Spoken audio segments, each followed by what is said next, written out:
Synthèse, un moment de réflexion et de partage tous les vendredis de 20h à 21h sur Radio Vie Meilleure. Synthèse, l'analyse finale de l'étude de la semaine. Chers auditeurs, nous vous saluons tous en Jésus-Christ. Nous sommes ici à la Radio Vie Meilleure pour cette émission, l'émission Synthèse, une émission hebdomadaire. Et nous avons la joie d'avoir ce moment d'étude. Et nous avons aujourd'hui comme invité le pasteur Franck Voltaire. Comment vas-tu, pasteur? Bonjour à tous, bonjour, ça va, par la grâce de Dieu. C'est un plaisir pour moi de me retrouver au sein de cet outil de communication par excellence et qui diffuse la parole de Dieu en Guadeloupe et de par le monde. Merci de m'accueillir. Très bien. Alors, nous sommes en train d'étudier le livre des Psaumes. Et je voudrais te poser la question, quel est ton ressenti par rapport à ce livre? Le livre des Psaumes, c'est un récit, on dira, qui a imprimé les consciences des générations de tous les temps. Et le texte des Psaumes me ramène en premier lieu à mon enfance. Les premières lectures de la parole, on les réalise dans le livre des psaumes. Je pense particulièrement au psaume 23, je pense au psaume 19, je pense au psaume 1er, je pense au psaume 92, psaume 100 aussi, et puis après aussi le psaume 100, il y a toute une série de psaumes de louanges que l'on retrouve et qui donc faisait à l'époque de notre enfance qui suscitait de la passion, et nous mémorisions ces longs passages. Nous ne nous sommes pas hasardés à mémoriser le psaume 119, hein, mais voilà. Alors, les psaumes aussi sont des textes qui mettent en valeur la personne de Dieu, le présentant sous un angle d'un Dieu qui a le contrôle de l'univers, un Dieu qui aime la droiture, un Dieu qui déteste la méchanceté, un Dieu qui prend le parti du faible, du pauvre, un Dieu qui remet tout le monde à sa place. Oui, qui montre son universalité. Qui montre, voilà, les différents aspects de sa personne. Et il y a pour tous les goûts, il y a pour toutes les expériences. Et ce qu'il y a de merveilleux, c'est que on peut trouver un texte au travers duquel s'identifier, que l'on soit dans la joie, que l'on soit dans la tristesse, que l'on soit dans la victoire, dans le triomphe, ou que l'on soit dans l'abandon, dans la réflexion, dans le deuil, une perte quelconque. C'est un recueil qui retrace l'humanité, la vie du peuple de Dieu. La vie aussi, oui. Bien des expériences vécues par le peuple de Dieu dans sa relation avec Dieu, dans sa relation avec les nations environnantes. Et c'est une belle œuvre artistique lorsqu'on prend le temps d'analyser les psaumes et avec des outils littéraires. On est émerveillé par la façon dont ces récits ont été construits. Il y a de l'ingéniosité dans ça. Il y a toute une richesse littéraire. Il y a un génie pas possible.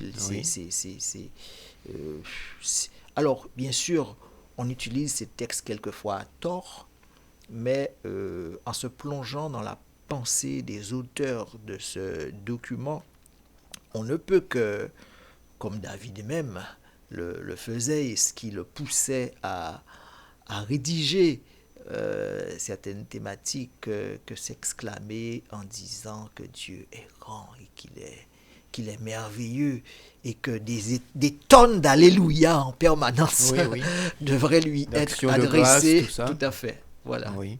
Voilà. Et alors, cette semaine, nous étudions l'Éternel règne en puissance, l'Éternel règne. Et la première question que je voudrais te poser, pasteur, c'est que l'Éternel règne, quel est le nom favori de Dieu? Parce que dans la Bible, nous présente Dieu, l'Éternel, le Seigneur, l'Alpha et l'Oméga, Emmanuel, etc. Oui. Alors, les êtres humains, de façon générale, identifient Dieu en fonction des expériences qu'ils vivent. Et c'est ce qu'il y a de particulier et de beau avec Dieu. Il se laisse, au fur et à mesure que le temps s'écoule, que les expériences se vivent, il se laisse identifier en fonction de ces différentes réalités. Jéhovah, Jireh, Rapha, etc. Et dans la relation qu'il avait avec son peuple, tour à tour, il se présente comme ce Dieu aux multiples facettes. Mais lorsqu'il prend le temps de s'identifier lui-même, il s'adresse à Moïse, qui à l'époque se trouve dans le désert, et lui dit je suis celui qui suis, je suis celui qui est, je suis celui qui existe, voilà mon nom. Mon nom, c'est j'existe par moi-même, je ne dépends pas d'un autre, ni des circonstances. Je suis d'ailleurs au-dessus des réalités circonstancielles, du temps, de l'espace. Et Dieu s'adresse à Moïse de cette façon car il a une intention. Et celle-ci, c'est de débloquer, si vous voulez, le cours de l'histoire de son peuple, mais du coup aussi l'histoire des nations. Et il veut mettre en place une opération de sauvetage. Le sauvetage de son peuple, qui depuis trop longtemps se retrouve enfermé, captif, en esclave en Égypte. Et il y a lieu de l'affranchir de cette situation, de le libérer. Et l'arme que Dieu va donc donner à Moïse pour que la délivrance de son peuple se fasse, et laissant bouche bée et dans l'impuissance les nations, et en l'occurrence la nation égyptienne, c'était son nom. Oui. Et d'ailleurs, Moïse qui a côtoyé le pouvoir à une certaine époque, sait que pour exercer un règne, il faut quelques appareils. Il faut de l'autorité, il faut une armée, il faut un pouvoir législatif, il faut un pouvoir exécutif, il faut un certain nombre d'outils pour pouvoir asseoir sa volonté, la faire respecter, la faire exécuter. Et Dieu lui dit, écoute, ce dont tu as simplement besoin pour me faire sortir ces quelques millions de personnes en Égypte, c'est mon nom. Et d'ailleurs, lorsque tu vas te présenter devant le Pharaon, tu lui diras que tu viens à mon nom, tu viens au nom de Yahweh, parce que c'est ainsi que en hébreu, le nom de Dieu se présentait, et les linguistes disaient de ce nom que c'était le tétragramme, le nom en 4 lettres, YHWH, Yahweh, d'accord? Et lorsque Moïse va arriver en Égypte avec ce nom, Pharaon lui dira, mais je ne le connais pas celui-là, qui est-il?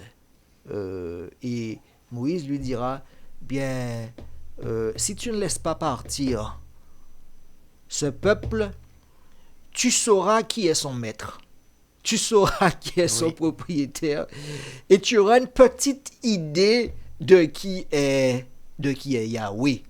Et il s'en est fallu que le Pharaon s'obstine à ne pas laisser partir ce peuple pour qu'il ait à affronter ce Dieu et qui lui va donner une belle leçon, le mettre à genoux son peuple, sa nation entière, et en l'espace d'une nuit. Et c'est le récit biblique qui le présente, c'en était fait de l'Égypte.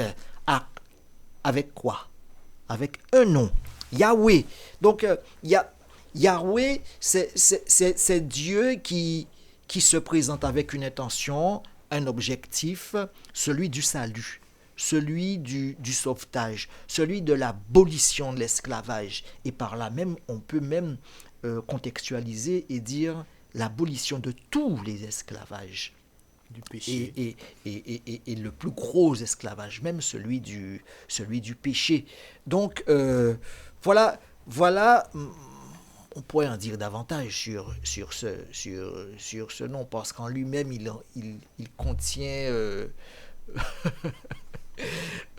au-delà de ce que nous pouvons croire ou même imaginer, Yahweh. Donc, il donne à Moïse, en quelque sorte, une carte de visite. Oui, tout à fait. Et une carte de visite qui n'est pas simplement un morceau de papier. Hein. Non. C'est une bombe.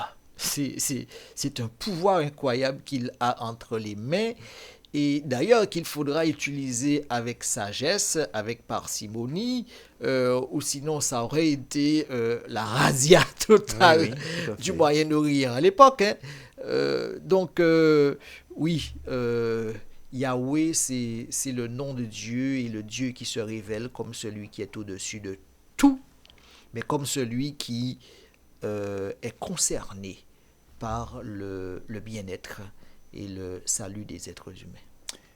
Il est question, l'éternel règne. Est-ce que tu peux nous dire de quoi il est question quand on parle de règne de Dieu? Oui.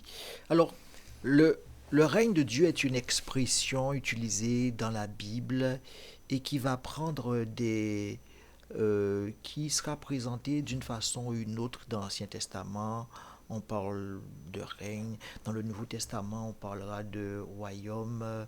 Le Christ dira, par exemple, à Pilate que mon royaume n'est pas de n'est pas de ce monde. Donc, il n'y a pas lieu, déjà, un premier élément sur lequel insister, il n'y a pas lieu d'utiliser une imagerie humaine pour comprendre le règne de Dieu. On n'a pas le choix quelquefois de faire ainsi, mais il faut, dans notre façon d'aborder le texte biblique, laisser de l'ouverture à l'Esprit de Dieu afin que ce dernier nous emmène vers d'autres horizons, d'autres réalités, et seul l'Esprit de Dieu peut conduire cette œuvre et ce regard vers une bonne compréhension du règne de Dieu. Le règne de Dieu, c'est sa volonté qui s'exprime. Et sa volonté, c'est laquelle? C'est son mouvement vers l'homme, son mouvement de salut vers les êtres humains, et qui désire, au-dessus de tout, mettre l'univers en sécurité depuis que le péché existe, et restaurer la paix universelle, mais aussi restaurer la paix dans les cœurs des humains. Est-ce que nous ne pouvons pas parler aussi de règne de Dieu en tant que sa présence? Assurément. Oui. Assurément. Nous croyons dans un Dieu en trois personnes: le Père, le Fils et l'Esprit Saint. La promesse avait été faite que le Messie viendrait. Et lorsqu'il est arrivé, on n'a pas manqué de préciser son nom, Emmanuel, Dieu avec nous. Donc, le règne de Dieu, alors, je vais donc m'exprimer de cette façon, est à la fois visible Invisible. et invisible. visible dans la personne de Christ, qui va faire une démonstration aux yeux, au su des uns et des autres de qui est Dieu, de sa façon de penser, de sa façon d'exercer le pouvoir, de sa façon de s'adresser vivre à l'homme. dans un relationnel avec les êtres humains. On parle ici là du Dieu immanent, du Dieu qui est entré dans sa création après l'avoir créé. Alors avant de le créer, Dieu est transcendant, et il demeure toujours transcendant. D'ailleurs, il est au-dessus de la création lorsqu'il dit que la lumière soit, et puis nous sommes dans Genèse chapitre 1er et chapitre 2, c'est le Dieu transcendant là qui s'exprime, et il parle, et la chose existe, et donc il va exercer un règne qui reste invisible en très très grande partie aux yeux des êtres humains, parce qu'il est davantage concerné par le spirituel, par la cessation de cet esclavage spirituel dans laquelle l'humanité est plongée. Donc il désire véritablement l'affranchissement de l'être humain. Donc le règne de Dieu est à la fois à une dimension visible, à une dimension visible parce que Dieu est créateur, et il domine sur toute chose. Il a envoyé son fils Jésus, image de sa propre personne, et qu'il retranscrit aussi à l'homme, qu'il permet à l'homme de porter. Invisible, parce que le mouvement de Dieu n'est pas perceptible forcément par les êtres humains. Il dira dans Luc chapitre 17 et le verset 20, Luc chapitre 17 et le verset 20, les pharisiens qui viennent vers Jésus, et ces derniers qui l'interrogent concernant son règne, concernant son royaume. Et il leur dira, le royaume de Dieu ne vient pas de manière à frapper les regards. En d'autres termes, il faut d'autres outils pour apprécier le royaume de Dieu, car il n'est pas simplement tangible, mais il est aussi intangible, il est aussi spirituel. Et en cela, il dira par exemple à Nicodème, venant interroger Jésus concernant les éléments de son royaume, Jésus lui parlera de nouvelle naissance et lui dira que pour entrer dans mon royaume, il faut naître d'eau et d'esprit. C'est-à-dire cette dimension spirituelle est la sphère qui caractérise en grande partie le règne de Dieu. Et puis peut-être sur cette question, je propose un texte qui se trouve dans Psaume chapitre 103 et le verset 19. Psaume 103. Le verset... Psaume 103, verset 19. 19, oui. Où il est dit, l'Éternel a établi son trône dans les cieux, et son règne domine sur toutes choses. Oui, voilà. Alors c'est un texte qui parle un peu de l'étendue du règne de Dieu. Et il est au contrôle de cet univers qu'il a créé. Et on en parlera peut-être tout à l'heure. Et il domine sur toutes choses. Oui. Et il n'y a pas d'espace dans cet univers sur lequel il n'exerce pas son autorité. D'accord. Alors, comment définir réellement le règne? Je pense que nous l'avons déjà dit. Oui. Oui. Et à quel moment ce règne a été fondé? Alors, une belle question. Ah oui. Dieu est. Dieu existe. Dieu n'a pas de commencement et il n'a pas de fin. Les auteurs bibliques se plaisent à dire, et particulièrement Saint Jean dans le livre de l'Apocalypse, qu'il est l'alpha et l'oméga, En dehors de Dieu, il n'y a pas de réalité. Et donc, Psaume 146, par exemple. Il dit qu'il est celui qui est, qui était et qui existe. Oui, tout à fait. Psaume 146, puisque nous sommes dans le livre des psaumes. Donc, chers auditeurs, nous sommes dans l'émission Synthèse et nous considérons le règne de Dieu. Voilà, alors le psaume 146, c'est le verset 10. L'Éternel règne éternellement. Et ton Dieu au Sion subsiste d'âge en âge, louez l'Éternel. En d'autres termes, il n'y aura pas de moment où Dieu n'est pas en train de régner. On ne peut pas déterminer le commencement ou ni la fin du règne de Dieu. Donc, si son règne est associé à sa personne et que lui-même est illimité dans le temps et dans l'espace, il n'y a pas de réponse qui puisse tenir à cette question. Il n'y a pas de point de départ. Il y a différents aspects, étapes dans le règne de Dieu. Mais son règne est éternel. C'est le texte qui dit. L'Éternel règne éternellement. Nous ne pouvons simplement parler peut-être de l'organisation, oui, de la gestion, de l'administration. Tout à fait. Oui. Tout à fait.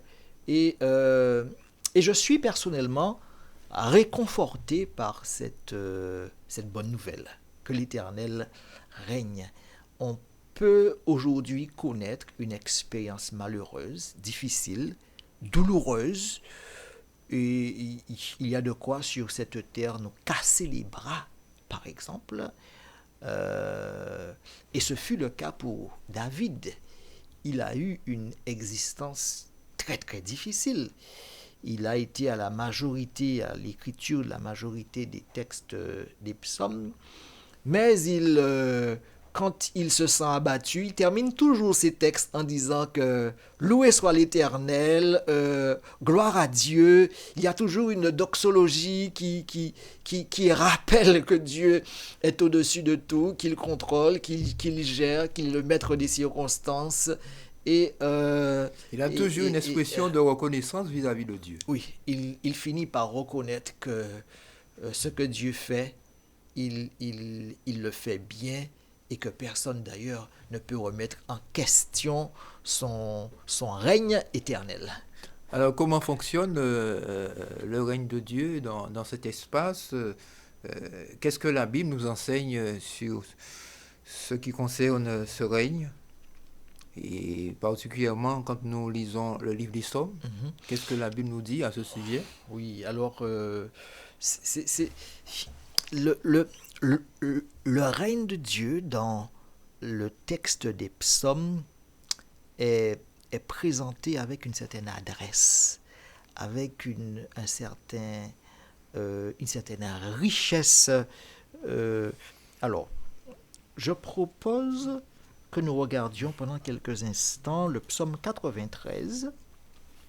Le psaume 93, chers auditeurs, oui. Nous considérons un aspect concernant le règne de Dieu, parce que nous avons compris que Dieu, il est en dehors du temps, il est le commencement et la fin. C'est ça. Et que tout existe en lui et par lui.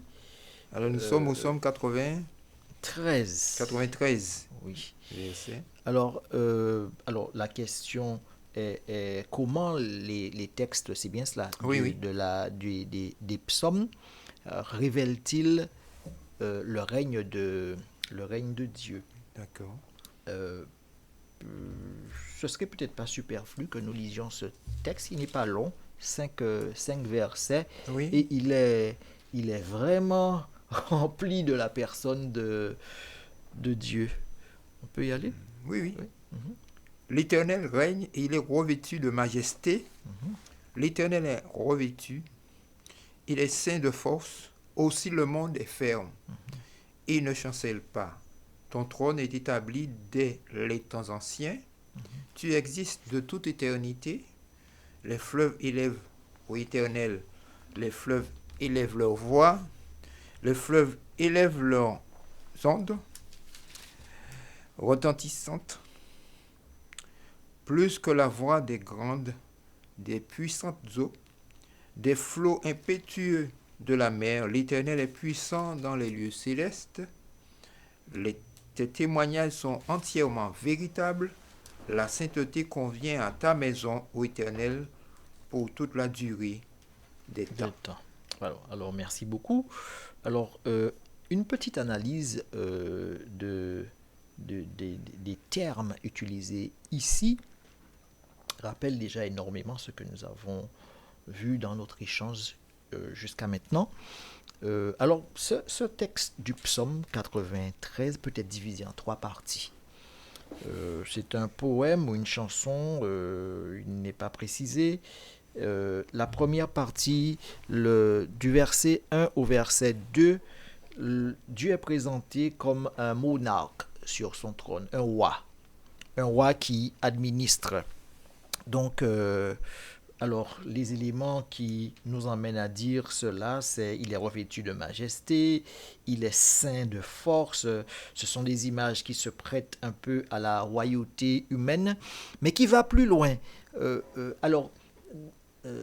Puis, le texte dit que son trône est établi dès les temps anciens. Oui. D'accord, pour ne pas dire pour toujours. Les fleuves élèvent au Éternel, les fleuves élèvent leur voix, les fleuves élèvent leurs ondes retentissantes. Alors, cela me fait penser à l'expérience que Christ vit en face de Pilate. Et Pilate lui dit, es-tu le Christ? Et Jésus lui dit, tu l'as dit. Et Pilate lui demande, es-tu le roi des Juifs? Mais en fait, Jésus n'était pas uniquement le roi des Juifs. Ça, c'était limiter le règne de Christ à une poignée de personnes sur la terre. Il est le roi des rois, oui. Le Seigneur des seigneurs. Il est au-dessus de tout et il est le roi de tous les hommes. Et parce qu'il est le créateur. Christ, il est créateur. Et Christ, dans une certaine mesure, corrige la pensée de Pilate, met à jour le logiciel de Pilate le concernant, parce qu'il se pourrait que dans la tête de Pilate, que sa vision l'emmène à voir le Christ comme un individu lambda devant lui, mais il était question pour le Saint-Esprit d'attirer son attention sur le fait que devant lui se tenait celui qui était à l'origine de tout. Donc son pouvoir n'est pas simplement lié à un peuple, lié à des limites géographiques, mais universel. Donc quelquefois justement, il nous arrive de croire que Dieu n'est pas suffisamment grand, n'est pas suffisamment tout-puissant, n'est pas suffisamment fort, et que voilà, que dans certaines circonstances, dans certains cas, il n'a pas tout pouvoir. Il nous faut nous garder de telles pensées, même lorsque les événements autour de nous pourraient nous emmener à croire cela. Il faudrait plutôt que nous fondions notre compréhension de la personne de Dieu et de son règne sur la parole. Et si la parole dit que c'est cela, même lorsque nos sens, notre vue, notre analyse d'une situation quelconque nous emmènerait à d'autres conclusions ou à douter, attention, nous pourrions être sur une pente qui pourrait nous conduire à notre perte. Il y a une deuxième strophe qui se trouve dans le psaume 93 et qui part du verset 3 au verset 4. Hein. Ah oui. Et là, l'auteur évoque les œuvres créatrices de Dieu. Les circonstances. Tout à fait. Oui. Tout à fait. Alors, l'auteur donc va évoquer par exemple la force des eaux. Il parle des Oui. fleuves. Alors nous n'avons pas de fleuves en Guadeloupe, mais nous avons des rivières Oui, des et cours des d'eau, rivières qui régulièrement font font des l'actualité, ravages. font des ravages et emmènent à repenser quelquefois les politiques d'aménagement des territoires. Oui. Mais en parlant d'eau, bien, dans la Bible, on fait référence au déluge, on fait référence à certaines catastrophes. Mais en parlant d'eau aussi, on découvre dans la Bible que Dieu parle à l'eau. Lorsque Oui. Jésus était sur la terre et qu'il traversait ce fameux lac de Génézareth et que ses amis étaient dans une peur pas possible et tenaillés par la frayeur, maître, ne t'inquiète-tu pas que nous périssons? Et puis Jésus se lève et qu'est-ce qu'il dit? Silence. Tais-toi. Silence. Silence. Tais-toi. Donc il a du pouvoir. Voyez comment de façon graphique, ici, artistique, l'auteur présente le règne de Dieu. Il parle à la nature. Celle-ci est à ses ordres. Celle-ci lui obéit. Il a du contrôle sur les forces naturelles. Et puis finalement, le texte termine au verset 5 par un aspect différent. Oui. Verset 5, où il est dit tes témoignages sont entièrement véritables. Alors, est-ce qu'on peut déjà observer la progression de l'auteur? Parce qu'en fait, c'est là où il veut arriver. Il veut arriver au fait que son peuple comprenne que la parole de Dieu, elle est véritable, elle est digne, elle a le mérite d'être reçue, d'être acceptée. Et pour y arriver, il rappelle que ce Dieu créateur de toutes choses, qui a contrôle sur la nature, rappelez-vous que c'est le même Dieu qui a donné sa loi au Sinaï et qu'il met en garde concernant l'idolâtrie, concernant le désir de mettre de côté cette parole qui est source de vie, source de lumière, source d'épanouissement. Donc, en d'autres termes, se garder de toute indépendance de fonctionnement, mais comprendre que c'est dans l'attachement à Dieu, dans l'attachement à sa personne, que son règne se réalise vraiment dans nos vies, dans notre intimité. Et les éléments naturels sont là pour nous rappeler la permanence de la loi de Dieu. Et David le dira en d'autres termes dans le psaume 19, les cieux racontent la gloire de Dieu et l'étendue manifeste l'œuvre de ses mains. Et ces choses instruisent, parlent, enseignent. Et donc, il y a très souvent dans les psaumes un lien qui est fait entre la création et la révélation, oui, entre les œuvres rendues visibles par Dieu et l'œuvre orchestrée par l'Esprit Saint, rédigée par des hommes. Il y a un lien étroit entre les deux. Les hommes présentent vraiment les attributs de Dieu. Exactement. Et en même temps, ce que Dieu accomplit. Voilà. Tout à fait, tout à fait. Oui. Nous poursuivons notre échange en posant la question, en tant que créature, Dieu nous a créés à son image. Ça, c'est une déclaration biblique, il ne faudrait pas en douter. Oui. Donc, en tant que créature de Dieu, bien sûr, pour ceux qui acceptent Dieu en tant que le créateur, qui acceptent la croyance, cette croyance. Oui. Donc, quel est notre rôle, nos responsabilités à l'égard de Dieu dans cette étendue? Alors, question intéressante. Elle évoque la notion de responsabilité dans le sens où Dieu est présenté comme le créateur, le propriétaire, celui qui exerce un droit total sur la création. Et en conséquence, le rôle de l'homme face à cette réalité qui nous est présentée, c'est la mise en valeur des œuvres de Dieu. Dans un premier temps, la mise en valeur des œuvres de Dieu. Alors, lorsque Dieu crée l'homme, nous sommes dans Genèse, nous sommes dans les premiers chapitres de Genèse, il parle et la chose existe, et lorsqu'il crée l'homme, il dira, écoutez, votre responsabilité c'est de croître, de multiplier, de remplir la terre et de l'assujettir, de dominer. Dominer. D'accord ? Cette notion de règne, cette notion de souveraineté, elle revient au travers de... Et ce qu'il y a d'intéressant là, c'est que Dieu va livrer un peu de son règne à l'homme. Donc, comme on peut dire, il partage son pouvoir. Exactement. En quelque sorte. Dieu n'est pas avare de pouvoir et d'autorité comme on pourrait le voir chez l'homme. Il ne se sent pas diminué à léguer ou à déléguer ses pouvoirs afin que... d'ailleurs, il prend plaisir à cela. Lorsqu'il crée Adam et Ève, il dit gardez et cultivez le jardin.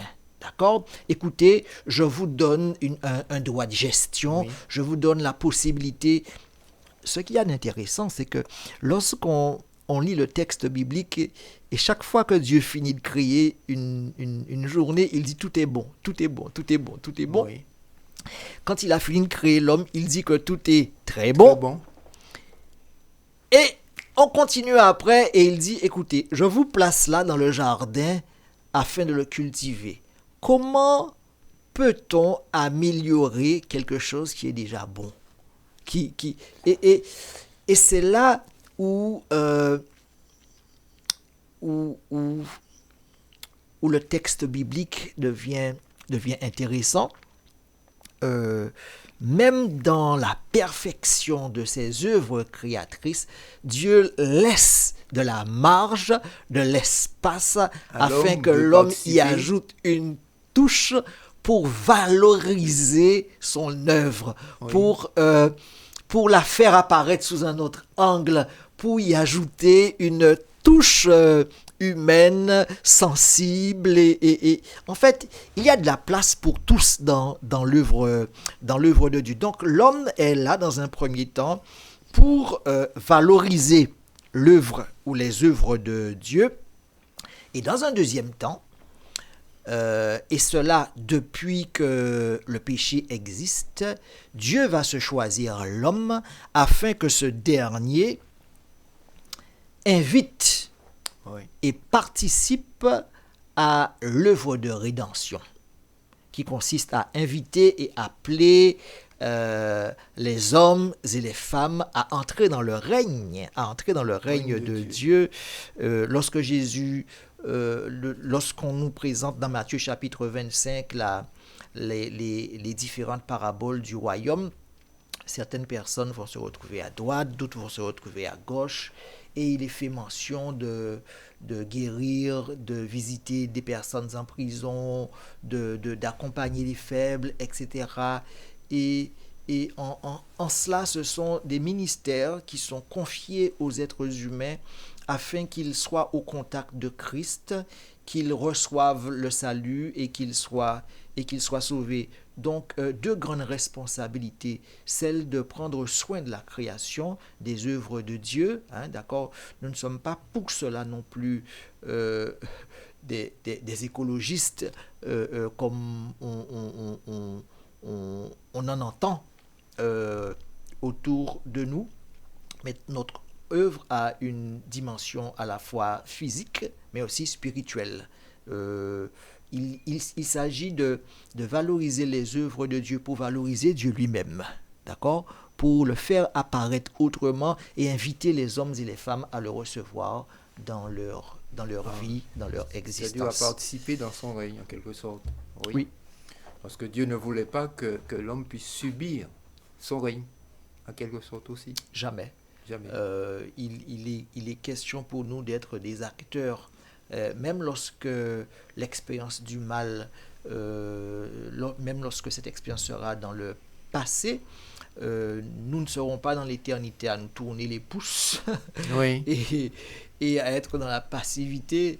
Nous serons pleinement actifs et des ambassadeurs de Dieu et à faire croître et pousser le règne de Dieu.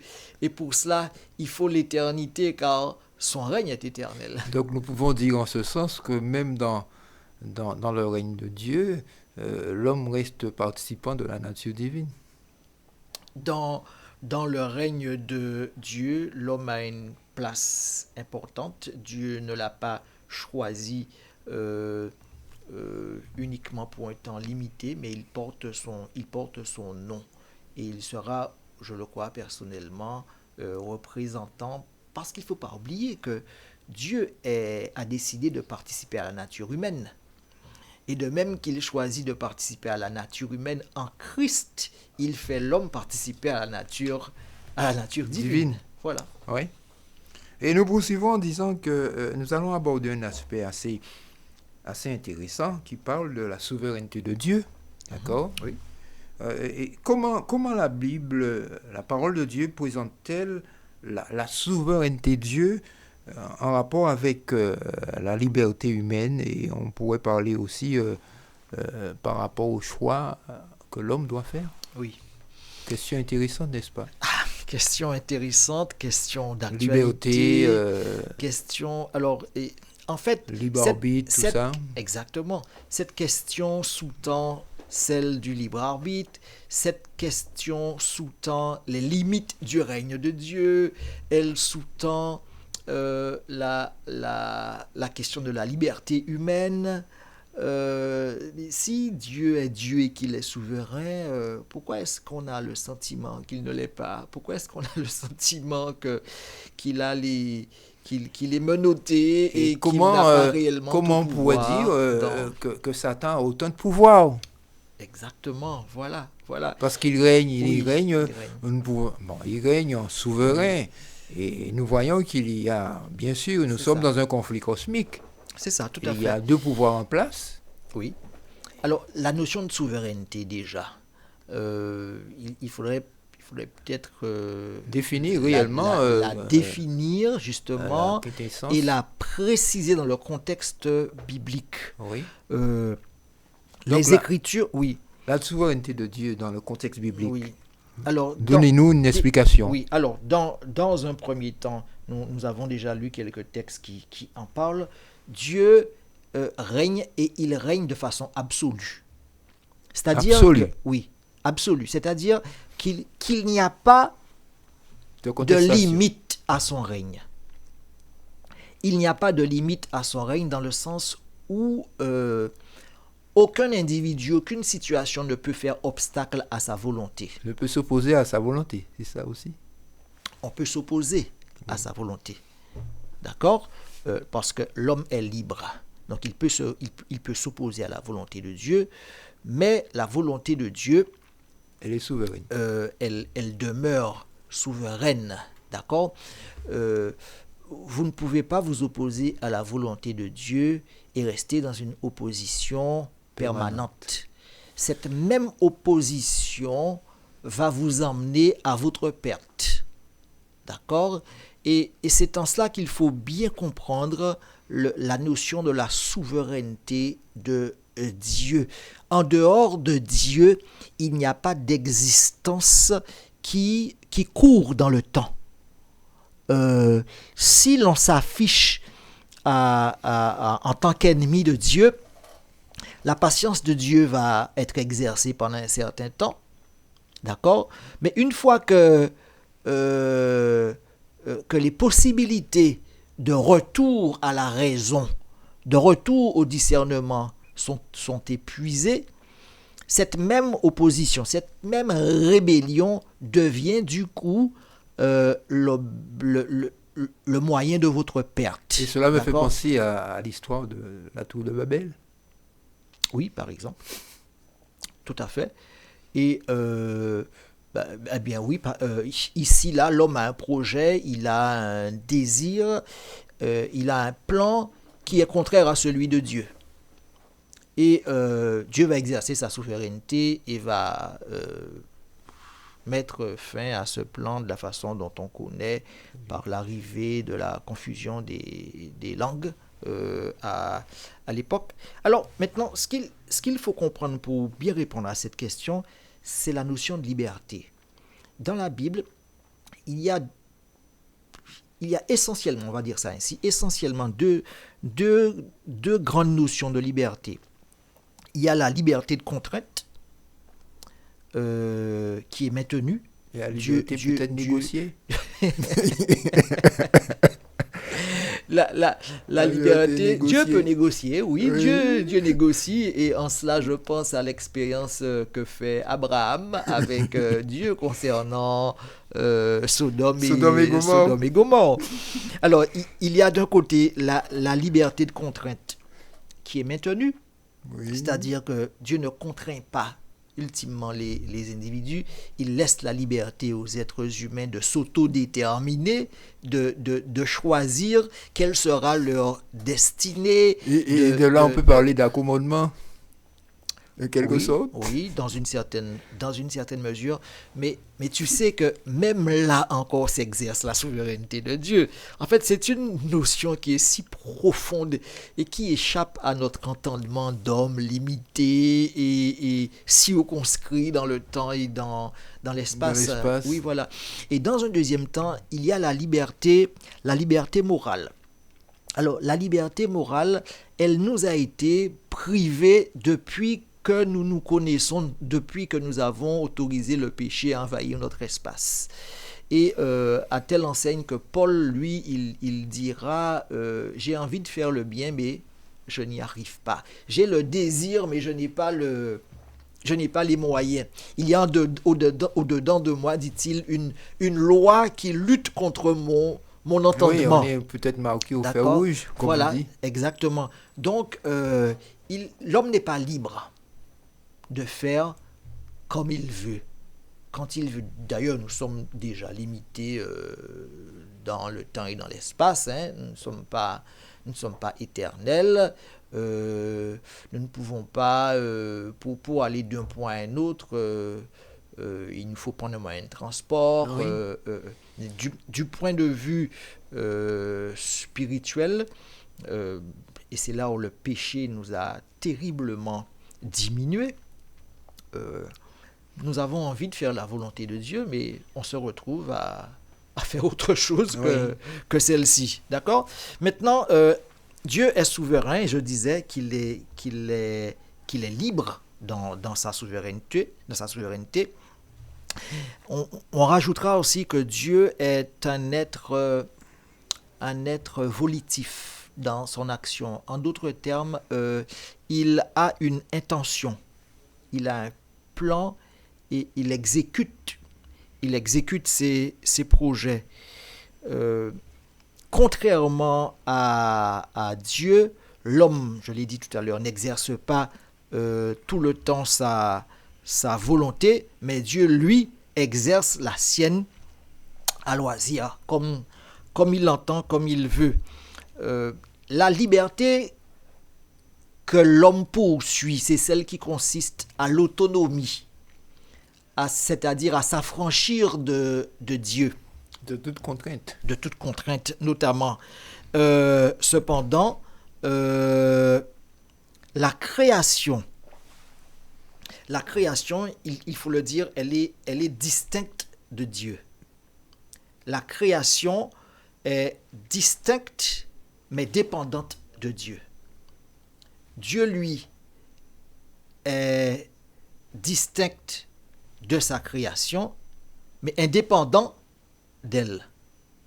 Donc, il n'y a pas lieu d'appliquer les mêmes définitions à l'un et à l'autre. On est dans deux sphères d'activité avec des moyens qui sont différents. D'accord ? Maintenant, comment la Bible présente-t-elle la souveraineté ? La souveraineté de Dieu. Je préfère laisser les personnages bibliques eux-mêmes dire ce qu'ils en pensent. Alors, nous sommes dans Genèse, chapitre 45. Voyons ce que dit Genèse chapitre... Genèse 45 et le verset 5. Il s'agit de l'histoire de Joseph et de ses frères. Nous sommes dans Genèse 45 et nous lisons le verset... Oui. Genèse 45, verset 5. Verset 5. Mhm. Oui, il dit, « Maintenant ne vous affligez pas et ne soyez pas fâchés de m'avoir vendu pour être conduit ici, car c'est pour vous sauver la vie que Dieu m'a envoyé devant vous. » Voilà. Alors ici, dans ce texte, apparaît une question de souveraineté qui est terrible. Parce que qu'est-ce qui se passe? Les frères de Joseph font de lui un captif et l'envoient en Égypte par le biais des Ismaélites et veulent éradiquer l'existence de Joseph sur la terre. Joseph se retrouve, et nous connaissons son histoire, en prison chez Potiphar, en prison. Ensuite, il accédera au trône d'Égypte. Et puis, il y aura les retrouvailles entre lui et ses frères. Et quelle va être sa réponse? Il dira que ce n'est pas vous qui m'avez envoyé en Égypte. Oui. Et pourtant, c'était une initiative réfléchie, concertée, collective, intentionnelle de débarrasser la personne de Joseph de la terre promise. Et Joseph leur dira, écoutez, ce plan que vous avez mis en tête, eh bien, c'est le plan de Dieu. Vous pensiez faire votre propre volonté, mais vous faisiez sans le savoir la volonté de Dieu qui m'a envoyé là pour que vous soyez sauvés. Parce que s'il n'y avait pas de préparation à cette famine qui allait arriver, bien, vous péririez tous. Voilà. Voilà un exemple de la façon dont la Bible présente la souveraineté de Dieu. Quand nous croyons quelquefois être en position de piloter quelque chose, une situation, mais c'est Dieu qui contrôle la situation. Bien sûr. Oui. Dieu contrôle. Alors, une autre... alors, acte 2, verset 23, dans le Nouveau Testament maintenant. Acte 2. C'est pour moi le cas de l'apôtre Paul aussi, tout ça. Ouais. Oui, aussi. Oui. Acte 2, verset 23. Verset 23. Ouais. Alors, acte 2, verset 23. Donc, chers auditeurs, nous sommes dans Acte chapitre 2, verset 23. Nous lisons. Oui, vas-y.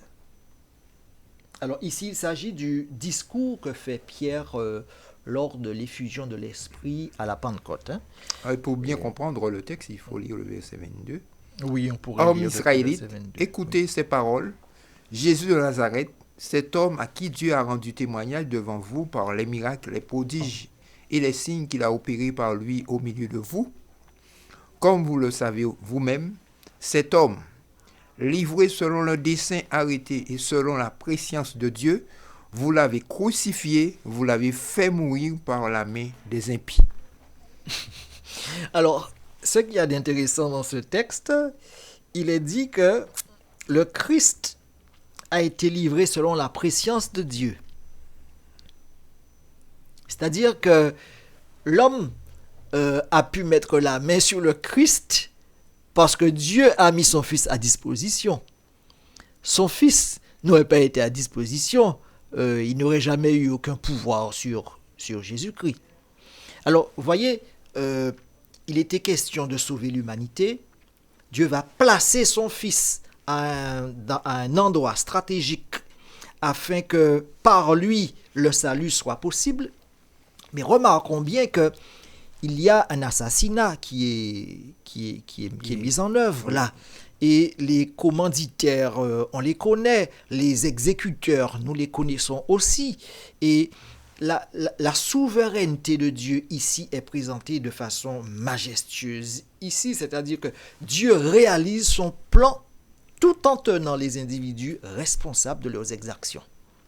Alors, ce n'est pas parce que les frères de Joseph, par exemple, ont réalisé sans le savoir le plan de Dieu et qu'ils ne sont pas tenus responsables de la misère et de la souffrance qu'ils ont fait voir à leurs frères. D'accord?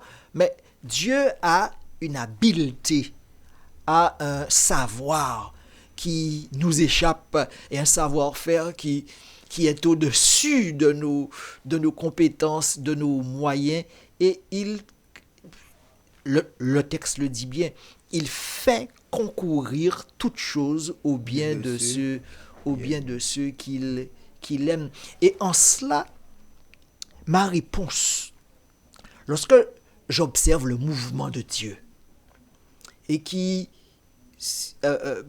Joseph aurait pu se dire que l'Éternel m'a abandonné, l'Éternel m'a livré entre les mains de scélérats, de méchants, un terme encore utilisé dans le livre des psaumes. David lui-même en parle pour parler de l'abandon que le Christ lui-même va connaître lorsqu'il sera à la croix. On aurait pu penser que la souveraineté de Dieu s'est arrêtée à un moment, mais elle est à ce moment-là plus que jamais exercée. Elle est exercée par certaines personnes qui pensent détenir un certain pouvoir, mais ne savent même pas. Alors, je prends un autre exemple. Nous sommes dans le livre de Daniel. Oui. Une des grandes leçons que l'on découvre dans le livre de Daniel, c'est que c'est Dieu qui met en place les monarques, et c'est lui qui les enlève à sa guise afin que sa volonté soit faite. Il donne la possibilité à ces derniers d'agir et très souvent ils font le contraire de la volonté du Seigneur. N'empêche que la volonté de Dieu se réalise. Donc c'est un mystère. J'ai envie de le dire ainsi. C'est une ambivalence. C'est exactement, il y a une part de mystère dedans où Dieu reste maître des circonstances. Oui. Et en cela, nous n'avons pas à nous alarmer et à nous dire que Dieu m'aurait oublié. Oui. Non, il reste maître des circonstances. Il permet aussi, parce qu'il faut le comprendre, tu as parlé tout à l'heure du conflit cosmique, il faut comprendre que si Dieu ne donne pas de possibilité au mal d'être exercé, comment saurions-nous que le mal est mal? Comment saurions-nous que le mal est mauvais? Et comment exercer un jugement? Et comment pourrait-il exercer un jugement? Et comment parviendrait-il à éradiquer le mal définitivement sur la terre? Parce que pour éradiquer ce mal, il attend que l'homme lui-même dise « Seigneur, le mal, il est mauvais, il n'est pas bon, il détruit-le. » Et c'est ce mot qui va justement donner à Dieu en dernier lieu sur la terre la possibilité, parce qu'il aura l'assentiment des êtres humains, à la fois les sauvés, mais aussi les perdus, oui, qui reconnaîtront que Dieu est bon et que Satan est mauvais, la possibilité de terminer définitivement avec cette expérience. Donc, sa souveraineté l'emmène à garder le contrôle de tout, d'accord, tout en donnant la possibilité à ses détracteurs, à ses opposants, à ceux qui se rebellent à sa volonté, la possibilité d'exister, de faire leur expérience, d'arriver à leur conclusion et lui-même bien d'appliquer ses lois parce qu'il est juste et il demeure un Dieu de droiture. Très bien. Et là, nous pouvons aborder la question de jugement. Oui. Il est question de Dieu et les juges en même temps. Oui. Alors, comment expliquer cela? Comment expliquer le fait que dans le règne de Dieu, qu'il est juge et qu'il est Dieu? Alors, Dieu est juge, déjà dans un premier temps, pas à la façon dont nous percevons un juge. Il y a par exemple dans l'Ancien Testament un livre intitulé le livre des juges. D'accord? Et dans ce livre apparaît une belle notion de la justice. Israël, à l'époque, n'avait pas de roi et se retrouvait à la merci des nations qui l'environnaient et qui ne cessaient de lancer des attaques et d'affaiblir ce peuple. De l'écraser. Oui, voilà. Et le peuple criait vers Dieu. Et que faisait l'Éternel? Il suscitait un juge. Oui. On pense à Gédéon, on pense à Samson, on pense à Déborah, on pense à tout cela que Dieu va susciter.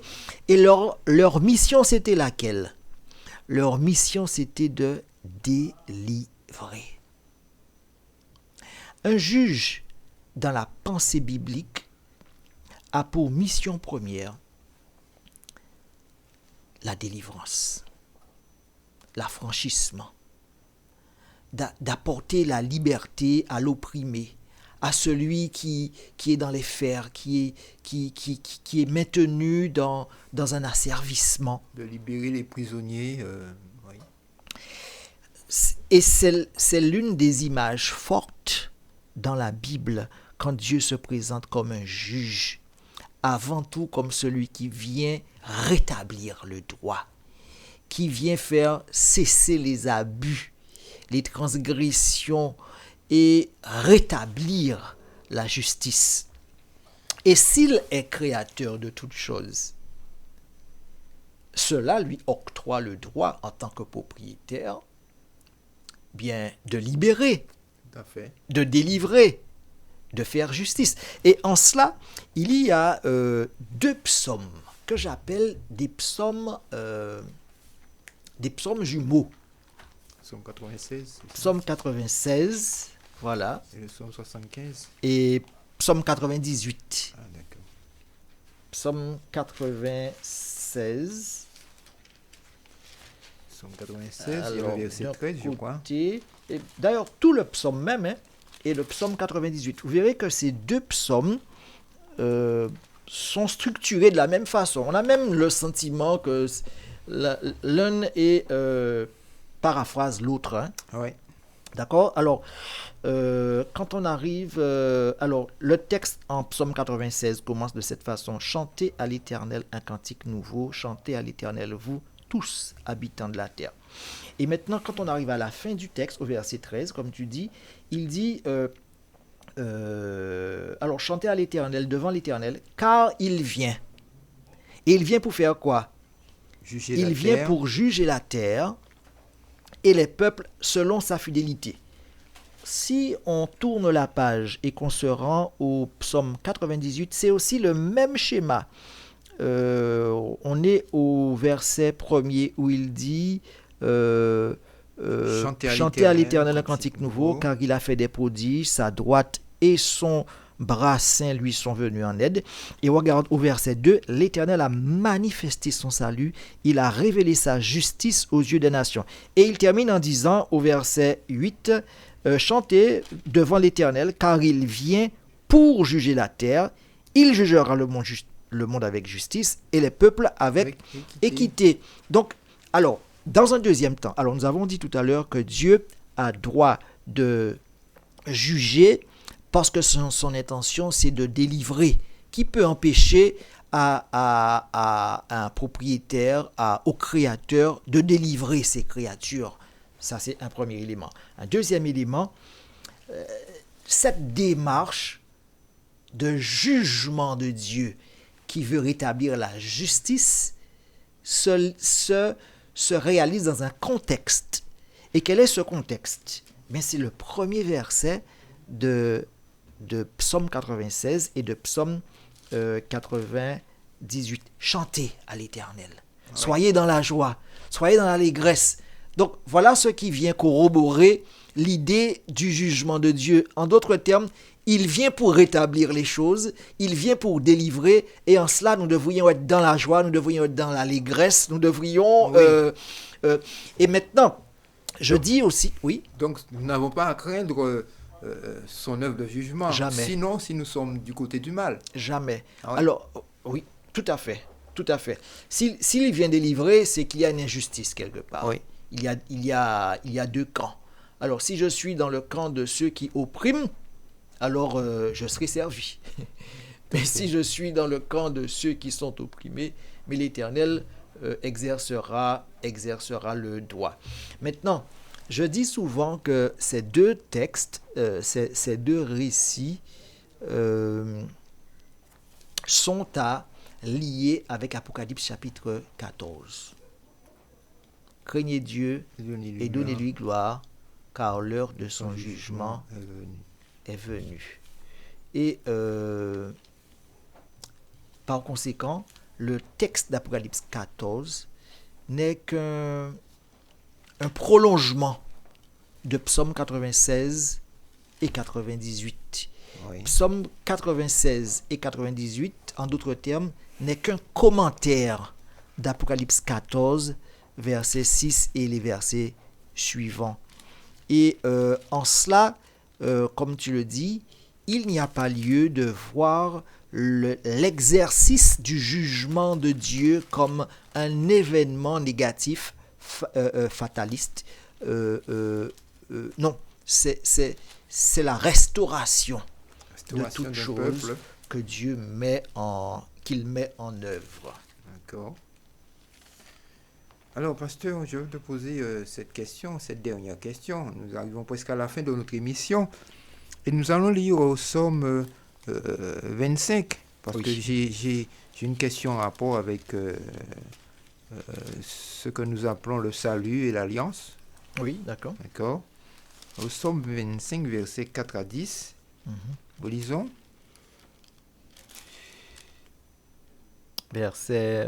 Psaume 25, hein? Oui. Versets 4 à 10.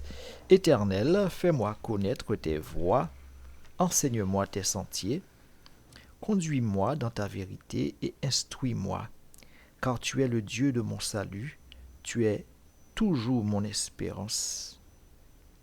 Voilà, c'est ça. Oui. Il est question du salut. Mhm. Salut. Et quand nous poursuivons, nous voyons qu'il est question d'une véritable alliance entre l'homme et Dieu. Est-ce que tu peux nous définir la notion de salut dont il est question dans la Bible et d'alliance? Toujours dans le contexte de l'Éternel règne. De l'Éternel qui règne.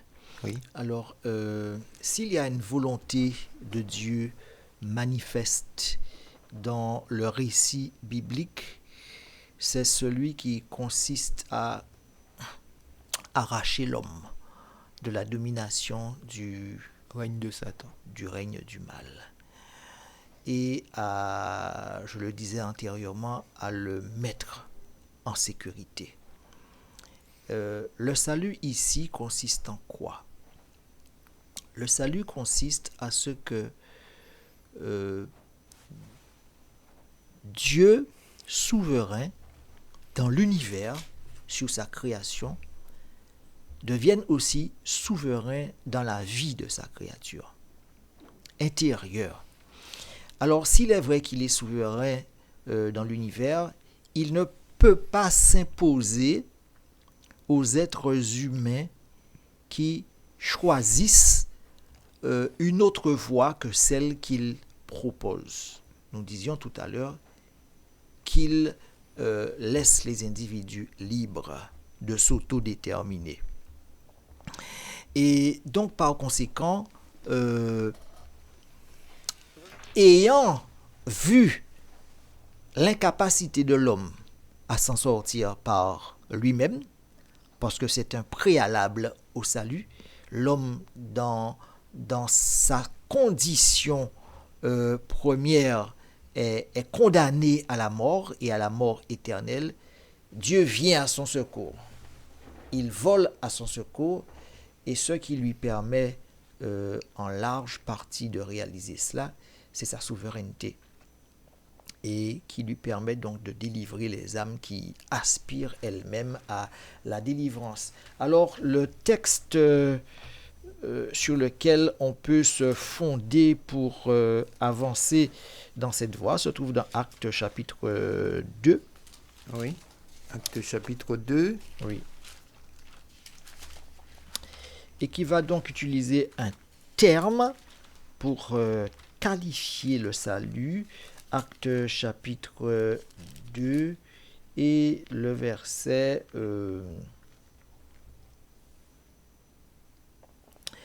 Alors, c'est le autant pour moi. Autant pour moi. Le discours de Pierre, c'est par grâce que vous êtes sauvés. Dans Éphésiens. C'est bien ça. Je me suis trompé de livre, autant pour moi. Éphésiens, verset 8. Éphésiens chapitre 2. Verset 8. Et le verset 8. Oui. Car c'est par la grâce que vous êtes sauvés, par le moyen de la foi. Et cela ne vient pas de vous, c'est le don de Dieu. Ce n'est point par les œuvres, afin que personne ne se glorifie. Encore là, je vois la toute-puissante souveraineté de Dieu à l'œuvre. Si Dieu ne sauve pas, personne n'est sauvé. Oui. Si Dieu ne met pas un plan de salut en œuvre, c'est la perte éternelle pour toute l'humanité. Et ce salut est possible par l'amour, à cause de l'amour de Dieu, mais à cause aussi de sa souveraineté, dans le sens où pour que ça soit possible, il n'y a que lui qui puisse agir. Vous et moi, nous ne pouvons pas nous approcher de Dieu s'il ne nous attire pas à lui. Nous ne pouvons pas espérer vivre le salut s'il n'active pas ce plan et ne le met pas en œuvre de A jusqu'à Z.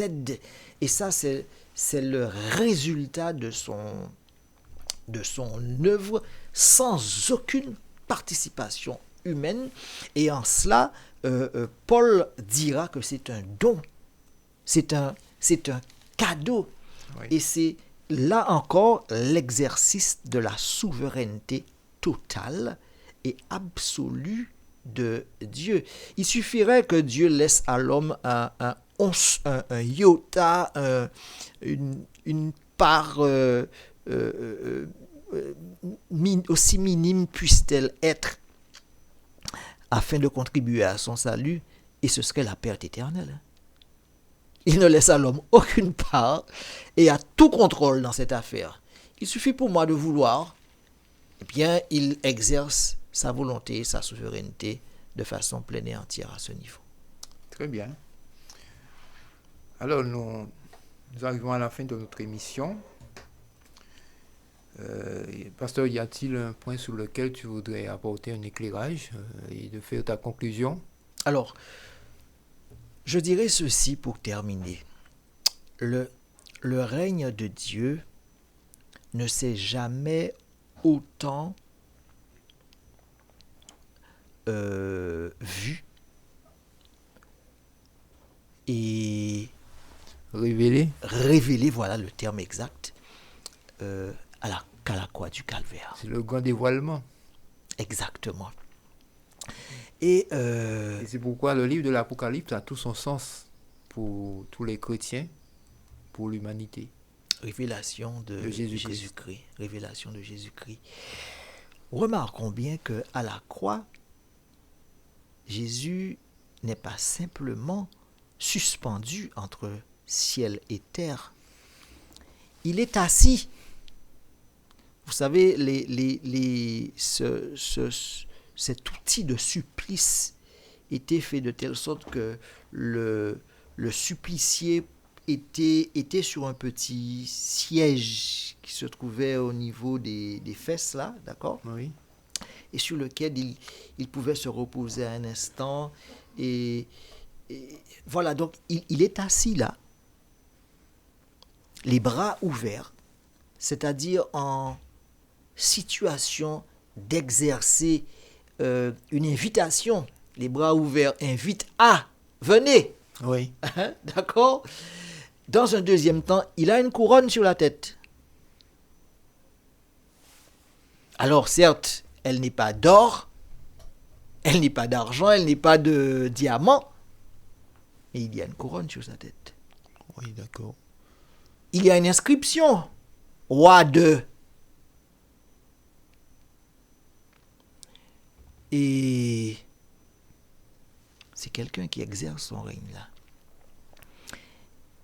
Et il n'a jamais autant exercé son règne avec puissance que parce que là, il détruit les forces du mal. Donc tu veux nous dire que Jésus, en la personne de Jésus, il a reçu, il a eu toute autorité, toute souveraineté en prenant la nature humaine. Alors, il avait déjà Oui. cette souveraineté, mais pour réaliser ce plan,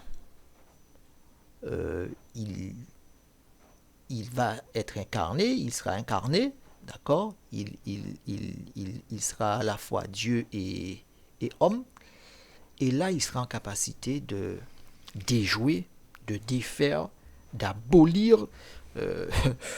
L'image qui me vient à l'esprit, c'est celle d'un Lego. Nos enfants jouent avec des Legos, ils font des montages, Oui, des oui. pièces, etc. Mais le malin avait fait un Lego et Christ à la croix du calvaire, Donc, il ça a veut enlevé dire- pièce après pièce, pièce après pièce. Il a tout détricoté. Et là, et pourtant, on a le sentiment que c'est un individu, un juif lambda qui meurt là à la croix du calvaire. Mais là, c'est le créateur du ciel et de la terre, celui qui a tout pouvoir, qui est en train de mourir, en train de donner une leçon à Satan et à ses suppôts, aux chefs religieux de l'époque et à tous ceux qui allaient se détourner de lui. Il était à l'apogée de son règne, en tout cas dans cette phase-là du ministère du salut. Il a mis en déroute les puissances du mal en s'offrant en sacrifice Pour l'humanité pour entière. Oui. Voilà donc l'image que je préfère garder du règne de Dieu, car c'est vrai que l'Apocalypse présente le Christ régnant en gloire et en majesté, mais il faudrait aussi rappeler que il y avait comme un agneau immolé. Là, dans Apocalypse 4 ou 5, il y a comme un agneau là, immolé. Et c'est là notre victoire. C'est là la puissance du règne de Dieu à se faire écraser par les êtres humains et en même temps à démontrer sa toute puissance. Amen. Ça, c'est beau. C'est inattendu, c'est Ça dépasse la surprenant compréhension humaine. et c'est merveilleux. Oui. Donc, en terminant, pasteur, je voudrais dire en quelques mots, Oui. le fait de reconnaître l'Éternel comme notre Créateur nous amènera à accepter sa souveraineté, sa seigneurie dans nos vies Mhm. et son droit de nous guider, de nous réprimander si nécessaire. Oui. Après tout, il reste notre juge, notre créateur, Oui. et le mieux, il désire entretenir des relations d'alliance avec chacun de nous. Eh oui, c'est ce que moi j'appelle le mouvement de Dieu. Oui. Donc Dieu Le nous donne mouvement sa de Dieu justice, vers l'homme. il nous donne en même temps sa protection, il nous délivre du mal et nous sauve. Oui. Qu'est-ce que nous désirons de plus? Bien, il n'y a pas à désirer davantage Oui. parce que par nous-mêmes nous ne pouvons obtenir cela. Et il y a un monde une richesse incommensurable dans ce mouvement de Dieu vers nous, au point où il faudra l'éternité pour ouvrir ce cadeau et en apprécier sa valeur, sa nature, sa substance. Oui. Donc notre devoir maintenant, aujourd'hui, c'est d'entrer dans son alliance et d'obéir à ses lois. Parce qu'il est souverain. L'invitation nous est faite. Oui.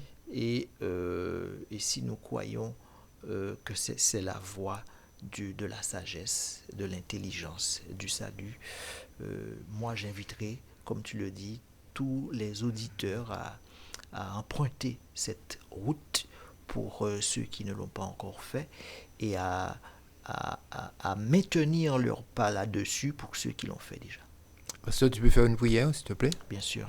Notre Père et notre Dieu, nous sommes émerveillés devant ta dextérité à gérer les affaires de cet univers, à donner du sens aux événements les plus tragiques, les plus difficiles, les plus compliqués, et à garder, à avoir le dernier mot dans les affaires de ce monde. Même lorsque nous aurons le sentiment que le mal triomphe et qu'il avance à un rythme, à une vitesse rapide, ta parole aujourd'hui nous a rappelé que tu gardes le contrôle sur toutes choses, que nous n'avons point à craindre, que nous n'avons pas à promener des regards inquiets. Tu es Dieu et tu règnes et tu mettras une fin définitive à l'épopée du mal dans cet univers et que finalement tu invites tous, hommes, femmes, jeunes, enfants, à te reconnaître comme le Créateur, comme le roi, bienveillant, bon, lent à la colère, riche en bonté et en fidélité. Merci de nous donner de recevoir ta personne dans nos vies par les mérites de Jésus-Christ. Nous t'avons prié pour ta gloire. Amen. Amen. Chers auditeurs, nous vous remercions pour ce moment que nous avons passé ensemble. Nous remercions le pasteur Franck Voltaire. Merci pour sa participation dans cette émission. Et nous souhaitons à tous nos auditeurs de passer une bonne soirée, une bonne nuit. Et que Dieu vous bénisse. Merci bien, ce fut un plaisir pour moi. Merci. C'était Synthèse, l'analyse de l'étude de la semaine.